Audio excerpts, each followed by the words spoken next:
Capek karena hidup susah, itu biasa. Tapi capek harus mendengar bentakan setiap hari di rumah.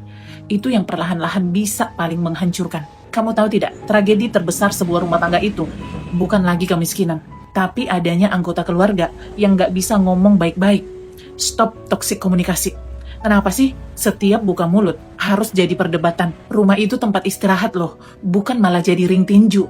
Banyak akhirnya keluarga hancur, bukan karena tidak punya uang, tapi karena setiap hari rumah dipenuhi dengan nada tinggi, sindiran, dan kata-kata yang sering sekali melukai. Kemiskinan itu masih bisa diperjuangkan bersama-sama, tapi ucapan yang terus menyakiti, perlahan-lahan bisa mematikan rasa nyaman di dalam rumah. Dan inilah hal yang sering sekali tidak disadari banyak orang. Yang pertama, rumah jadi dingin bukan karena sederhana, tapi karena cara bicara. Ada loh keluarga yang hidup pas-pasan, tapi tetap hangat. Karena apa? Saling menghargai. Sebaliknya, ada rumah yang berkecukupan, tapi penuh dengan tekanan, karena isinya hanya saling menyalahkan. Yang kedua, sedikit-sedikit menghakimi, sedikit-sedikit membentak.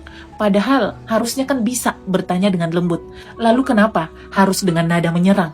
Padahal harusnya bisa mendengarkan sampai selesai. Kenapa harus langsung memotong dan membantah? Kadang yang paling melelahkan bukan masalah hidupnya, tapi bicara orang rumah ketika menghadapi masalah itu.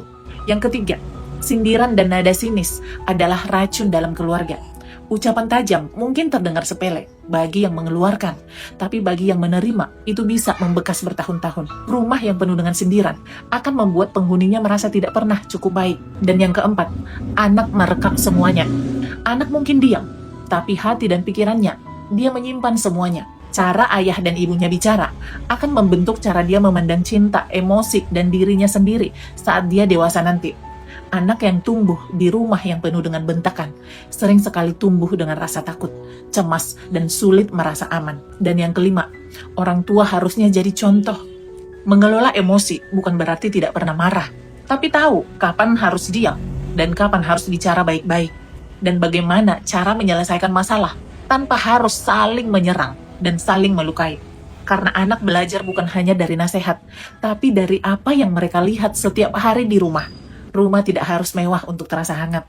Terkadang yang dibutuhkan hanya nada bicara yang lembut, saling menghargai, dan hati yang saling mau memahami. Sebab luka karena ucapan orang rumah sering sekali lebih dalam daripada luka dari orang asing.